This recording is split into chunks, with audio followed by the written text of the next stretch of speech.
Драги гледачи, добро дојдовте во нашето најново издание на овој наш и ваш подкаст Демократски импулс. Јас сум вашиот водител, Трајче Китановски, а денеска, впрочем како и секогаш, ќе имаме мощно интересен гостин, како и што секогаш умеам да кажам, но денеска за прв пат ќе имаме еден адвокат, тоест не било кој, него по мене можеби најпопуларниот адвокат во нашата Република Македонија. Он можеби не би се согласил, но доколку кажам во најпопуларните и најдобри секако 5, сигурно дека нема да погрешам. Јанаки Митровски. Добар ден и чувствуваме се како дома во наше студио. Да, сигурно, чувствувам по дома, добро да најдов.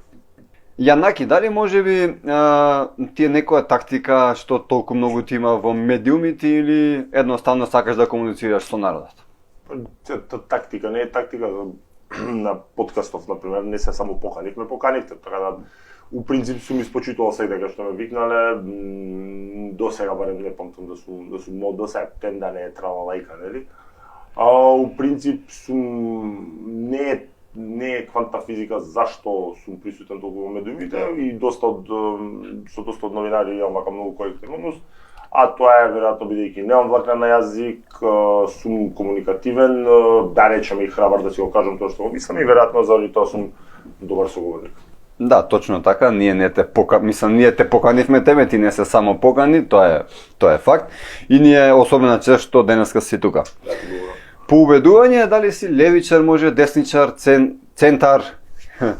Веќе на овие години 39, нели, парадигмата лево-десно факт е дека е измислена за да по стародобрата римска дивидеја импера, односно раздели па владеи и едноставно постојат владеачи и владеани. Тоа е единствената поделба на која што треба да се сконцентрираме. Инаку како дете да речеме дека сум сметал дека сум анархист, ден денеска следам многу од таа идеологија, меѓутоа во повозрастниве години сум се по-конзервативен, но повторно ќе ти кажам не избегавам строги поделби лево-десно, особено кај нас таа идеологија е многу слабо, таа поделба е многу слабо присутна, така да сакам да сметам дека постојат владеачи. Тоа и сакав да те запрашам, таа кај нас, дали левичарите се лево или се измешано? Има ли лево и десно? Единствени два пати во животот во кој што сум гласал, значи од прв пат имав право да гласам за 2004 за претседателските избори, не гласав и сите следни циклуси, не сум ги гласал, значи 2005, 6, 8, 9, 11, 13, таму 14. Прв пат во мојот живот гласав во 2016, следната година во 2017 на парламентарни па на локални избори, тоа беше за политичка партија Левица, кога таа партија беше партија асална, значи не беше ова Франкенштајн од партија која што е денес, Франкенштајн во идеолошка смисла, веќе таму не се знае. Значи, ако тие луѓе или председателов ако смета дека треба да збори дека луѓето на глава треба да додат, ако се процени дека тоа треба да ќе носи гласови, и на тоа веројатно ќе се оди. До таму ли дојде работа? Па види, работа дојде до партија која што требаше да биде работничка партија или така барем почна.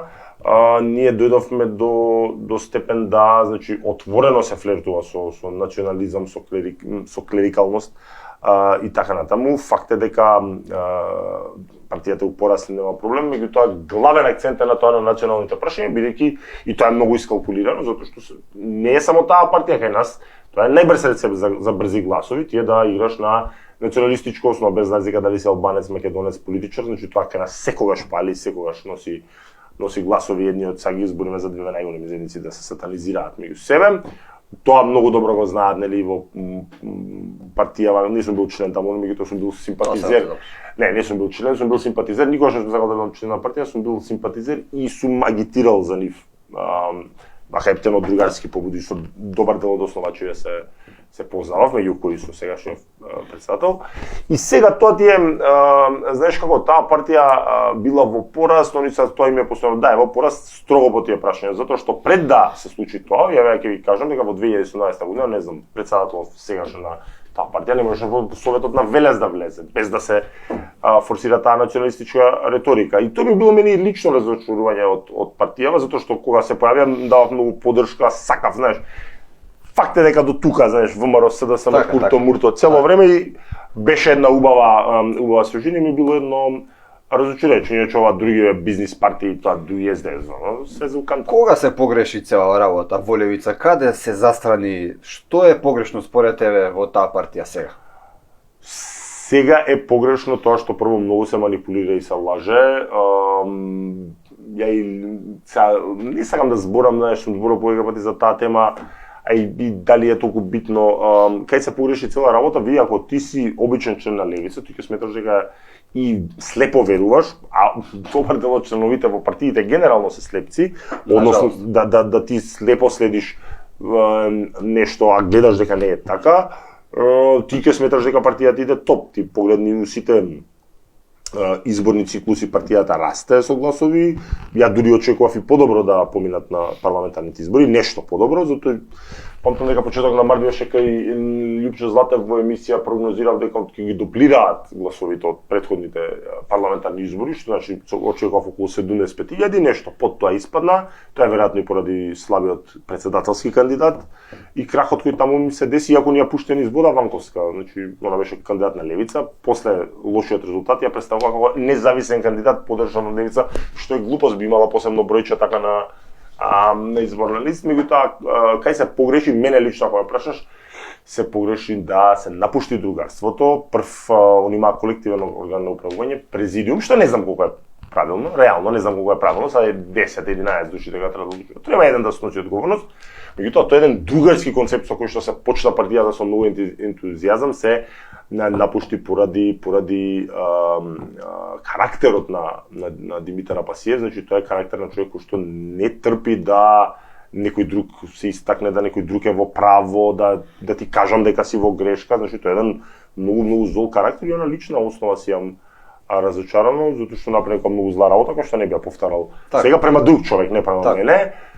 И кога се обидов да му посочам дека тоа е тотално не во ред, значи тука ни прекина комуницацијата. Вика човекот е таков луд карактер и сега тука ми прекинал, значи да не ја трошиме нели емисијата конкретно на личност или на партија, меѓутоа стварно ми беше многу разочарувачки, пошто силно верував у таа партија, се надевав на таа партија да биде стварно нака нешто различно и они сакаат да се представуваат дека не се мејнстрим партија, се класична мејнстрим партија по сите параметри. Вие сега се надавте на спротивна страна која говорам за вас двајца, си претпоставам дека не е на одме додиме на ти, ако сакате нема и слободно. на вие. Така. Се надавте на две различни страни, впрочем сега, кога беше целиот процес судењето за Канал 5, ако не се лажам, телевизија, каде што мислам дека Димитари не се појави. Се појави после ја повлече Се појави? Да. Вака сега ти кажам, значи тоа беше еден предмет каде што е ангажиран од Канал 5, а меѓутоа беа тројца тужени. Тој е еклатантен пример на непознавање на правото. Значи таму се тужеше левица како политичка партија за кривично дело за дека неовластено објавување на личен запис. Тоа се гони по приватна кривична тужба, што треба сам да си тераш неприкојавен обвинител. А бидејќи Канал 5 објавил, беше тужбата дека Канал 5 објавил записникот дали Централен комитет од нешто тако, од некој од органиве на партија.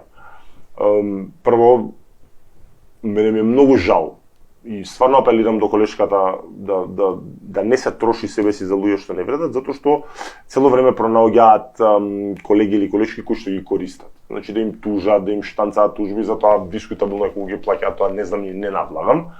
Меѓутоа тоа го прават често, а ја да сум адвокат би ми било срам прво да сум член на таа партија и второ да им застапам да ги помагам, затоа што тој човек отворено блуе омраза. Пар адвокати и си отидоа, две адвокатки и колешки мои си отидоа од таа партија токму поради тоа, беа дел од секторот спорт, затоа што тој човек блуе омраза наспрема адвокатурата цел живот. Тоа е од комплекси, од зависи од ништо друго. Ја во еден подкаст го гледав, онда сакал да биде адвокат, на табла ке ставил, еве јас ќе му отстапам мојата деловна просторија, не канцеларијата, деловна просторија која што има супер локација Карши судот, една година и не да ни каже, него да ни покаже како тоа се ставало само табла и нели сите паѓали у несвес и странки еден тон.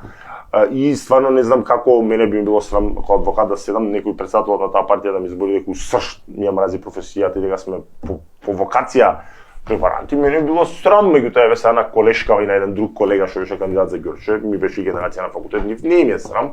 На некој начин и колега вие. Некој да ги Правник. немој молам се, он е професор со 10-0 прозек, не се споредува, нели. Ја одам да зборам дека тој човек е многу слаб правник, значи секој може да седне и да набуба, особено ако студираш 9 години како што он студирал. А студирал 9 години, тоа да го знаеш и да го провериш овој факт, ако не ми веруваш, меѓутоа 9 години, да. А 2 факултети се завршуваат за 9 години, а за 4,5 години заврших, меѓутоа проблемот е што ја бар мислам, мој впечаток е, не тврдам дека они им ги пишуваат тужби, тоа само удираат печати. Што аз пошто го знам и стилот со фусноти, со обсесивно компулсивно однесување и таа тужба може и треба да ја објавиме е еклатантен пример за правна неписменост. Значи прво ти да Затоа ли падна? Да сакаш не, си исплашен. Да сакаш да сакаш да се тужиш по приватна крична тужба, треба за тоа конкретно крична тужба треба да знаеш дека таму објект на заштита се лични списи на физички лица, не на правно лице, не може да има таа заштита. Утужи, првото не се појави, има као наводно некој обврски. Све во ред, на второто рочиште дојде, ја повлече према Канал 5 и према ГОЦЕ како уредник, остана пред Михаела. Логиката налага правна дека он се води по одредбиве за клевета и навреда. Демек ако е изворот кој е новинарот познат, тогаш не можеш да тужиш према уредникот и према телевизијата, меѓутоа тоа не се работи за клевета и навреда. Што понатаму се случи на Михаела не бев застапник, не би знаел да ви кажам. Меѓутоа, чуму е потребата да тужиш ако се повлекуваш на прво рочиште? Тој сака да на сам старт. Меѓутоа, пак ќе ти кажам, тој човек може да си прави рилсчиња на телевизија, да тера Facebook политика, е многу слаб и на притисок е многу слаб. Не трпи, затоа никогаш не отишол кај Васко Ефтов иако бил викан, затоа никогаш не отишол кај Иван Мирчевски иако бил викан. Не иде на несигурно.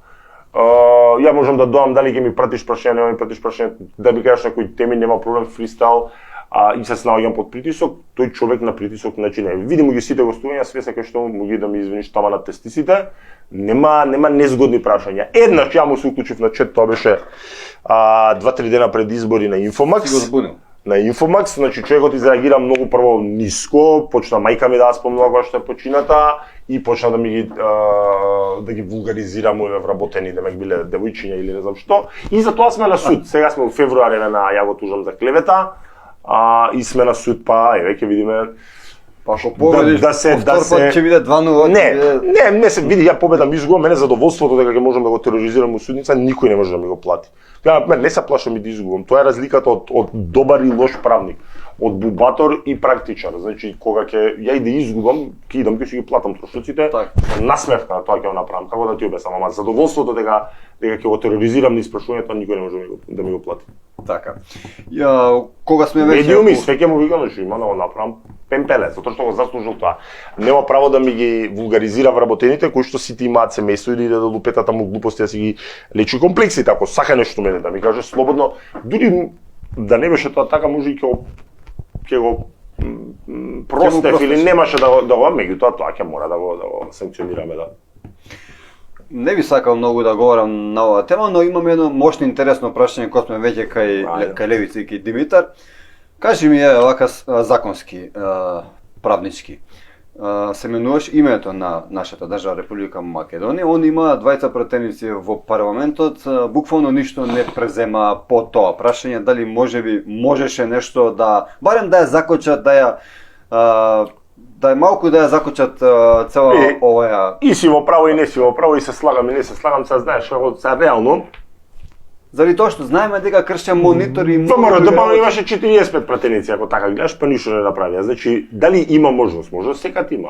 Ти Facebook статусите на тој човек како ги следиш дека беа вон парламентарна партија, опозиција е најудобно место на планетата. Значи, опозиција ти е бомбона. Да си седиш да си взимаш пари, не сношиш одговорен за ништо, а имаш право да критикуваш, основно не си власт. И ако го следите настапот на тој човек кога биле вон парламентарна партија, овде гледаме ја да бе и многу пати ќе прочиташ дека он димни бомби ќе фрло. Ни димни бомби видовме. Ништо не се деси. Ни се таму се само запалува со Штипјанецов од крајот на мајка ми. Да, Крмов, нити се само запалува, се секогаш може поише, од друга страна се и се само двајца и тоа е факт. А од трета страна, и сега да не ги земаме одговорност, надевам продукцијава нема да се налути, ВМРО ДПМН кои што не се лудат, кои што беа изиграни рибани девојка тука во тој процес на францускиот предлог, тоа е факт, и ја ти тврдам дека да не беа така пасивни ВМРО, они 2020 вака ќе ги сменеа изгуби од СДСМ, името го смени изгуби, што беше срамотен. Посреќа 2024 многу време пројде, многу се набилдаа гревови на излез, иначе да изиграше потврдо ДПМН тогаш со леснотија ќе ги Пошто и сменаа. повеќе пратеници има и Со од леснотија ќе ги сменаа, едноставно ќе се врзам и нема да, како да ти кажам, баш ќе кршам ако треба. Инаку со кршењето мониторите тоа не само што не го осудувам, тоа и го за тоа им аплаудирам, затоа што знаеш како се на насилство со насилство се одговара. Тоа е и неговата теза. Ајде да видиме, ама така е. Ајде да видиме што е причината за таквото насилство. Зима сега овој Мисовски како заменик председател на собрание 2000 амандмани ги фрла у канта, дема ги наоѓа некои техникали, он се става туку улога на чувар на уставот и вика онда кое е твоето решение? Да викаш јаве та молам немој. Не, требаше мониторот и од глава да му го лупнат. Тоа е се така, но зошто за многу поголема разбирам. замерка. Поентата ја разбирам, дека треба, значи кај се димните бомби ќе се само запалува, тоа е све. Види, партијата е шминкерај, значи они форсираат Facebook политика, што не е погрешно, затоа што се таргетираат млади, најголем дел од гласачи им се млади. Им донеси се 6 пратеници. И тоа не е погрешно, не очекуваат далеку повеќе. Ако ме прашаш дали имале они успешни избори, еден респектабилен резултат од 67.000 гласови, ако си го кажуваат 70, меѓутоа не е тоа занемарлив ич. Прва работа, втора работа, меѓутоа е под тоа што они 8-10-12, сега ако земеш, врати ги видеата од пред се на 8-10-12 ќе освиме, сега 6 до 10 демек само за али не е битно, 6 пратеници е многу респектабилен резултат. Ќе видиме како ќе идат понатаму. Сега има локални избори они се надеваат на прв градоначалник, чисто се сомневам, но партијата ќе види, левица ќе расте, несомнено се доека не практикува власт. Зашто? Затоа што едно нешто не можеш да им налепиш, што на сите други можеш да го налепиш, што дека не биле власт, факт е дека не биле власт и ти не можеш да кажеш, абе ти Димитар крадеше, ти крмов таму тендерите, ги местеше. Едино може да се замери за град Скопје, кај што они пак глумат дека не се власт, а се власт бидејќи имаат тројца директори и членови на управен одбор и таму едно 35-40 партиски вработувања. Меѓутоа факт е за централна власт и не може да му кажеш ти си крив за образованието, кога они не практикувале власт. Во првиот момент кога ќе земат власт, тогаш ќе види, имав некоја комуникација со високо позиционирана членка на левица, е така да наречам, кој што таму пали гаси. И она цело време тоа и беше аргументот. Ете не, демек, патни трошоци не земале. Про сите пратеници на левица, ја ги кажам, живеат у Скопје, не следи него патен трошок за да ако се они еден од штипот струга, значи они ако живее во аеродром, живеат во еден живее кај турска амбасада, значи тоа е тука воздушна линија 200, значи не им следи патни трошоци. Точно држи аргументот дека и добар дел од пратенициве знаеме дека живеат од Скопје, а глумат дека па зимаат од таксисти, фискални од се. И факт е, меѓутоа поентата ми е, честност на власт се докажа. Во опозиција сите се честни. Лјупчо Ѓоргиевски, како да ти кажам, ќе ја ревидираше, доволно сум возрастен за да ги памтам тие, ќе ја ревидираше приватизацијата, ќе ги апсеше овие што ги труеле деца со кокаини, демек што исчезнело од мислам како да ти обяснам и ништо тоа не се деси. Така да дај Боже они да го направат сето тоа што го зборат од опозиција ако некад доат на власт и ако не бидам уапсен првите. Меѓутоа тоа нема да се случи така, бидејќи кажам имам еден пример, сум го раскажувал неколку пати, не сакам да го повторам, со кој одлично искуство сум се разучал за негов однос према трет човек кој што му помагал, а после овој отишол пробал лебо да му го земе, така да тоа ми беше мене и не ми се веруваше на почетокот, така да затоа знам дека се работи за лицемерие. Многу добар глумец, значи би се снашол на ФДУ, таму веројатно исто со 10-0 просек. Да баталиме темава да смениме сад доволно. Така е. Кога сме веќе кај напредокот на партијата, општо. Сега имаш 6 пратеници, но знам ако сме според таа логика 6-6, дали можеби знам со брзина на светлината ги доби овие 6 пратеници и повеќе има напредок од левица. Не може да се направи, јас сум за многу пократок период. Јас сум и честен, искрен човек, јас дали имам лични препирки со делот или кој сега си говорим искрено, така. Една работа, сега да глумам и да лажам, че прво не можеш да направиш никаква паралела меѓу левица и знам. Левица која почна, што памтам беше двојазична, беше левица и Емајта, и тогаш тоа не му пречеше на големиот сега бранител на национално дека му беше политички опортуно, пошто тоа беа повеќе луѓе пред да преземе партијата, значи почна буквално од нула. Партијата Левица е едва формирана. Тоа да знаеш што е мако трпна работа. Тоа го знам затоа што они мене вика ајде бе нели поддржаш подпис, викам некам да дам подпис по социјални мрежи, по вака све ќе поддржам што може од мене. Меѓутоа да не сакам, значи они крајен рок 5 до 12 ги собраа подписите и ќе ти кажам нешто што пуштоката македонска јавност не го знае. Знаеш дека тоа кога се основаше Левица, пошто само што после изборите само што доја на власт нели СДСМ, цело време им пуштаа бува дека тоа проект на ВМРО, проект на ВМРО, проект на ВМРО. После беше проект на СРС. Да, али тоа почека проект на ВМРО. Меѓутоа тие муабети не се скроз без основ, не дека ги основа туку, ја ќе ти кажам пошто со поголем дел од освајачите се знам. Гласови. А не, се собираат подписи. Остануваат уште ден, два, три, фалат 100, 2, 30, 150 подписи, изгледа дека ние нема да може да ги собереме подписиве, односно луѓе нема може да ги соберат подписиве. Ден пред крајот доаѓа Димитар со 120 подписи и тука почињаат тие муабети дека му ги собрале подписите, дека се колку е вистина, колку не е тоа, никој не може да знае, бидејќи ова произлегува од таборов од луѓе што се разделија. Со ние може да е злонамерно, може и да не, а не знаеме. Тоа да правиш паралела со знам стварно е закријата, затоа што они првиот еден многу добро памтам, 1,01% гласови освоена 2016-та, доволно за да добијат државно финансирање и сега за волја на вистината тоа почнаа да се караат. Не правев паралела, не се свативме. Не, меѓутоа гледај се, прво знам не е направена сега ама какво напредна се, не може тоа све се тие никој од тие не се нови ликови на политика, Бриндерска ли е нова? Партијата е нова. И мињата не се нови, така е. Сега ако се собереме, ако се соберат Љупчо, Љубе и направат партија која ќе ги седното, не може да кажеш се овие нови ликови. Значи сите се тие избегани од СДСМ пребегани и единствен начин да преживее знам, ја тука се слагам со овие од Левица дека знаме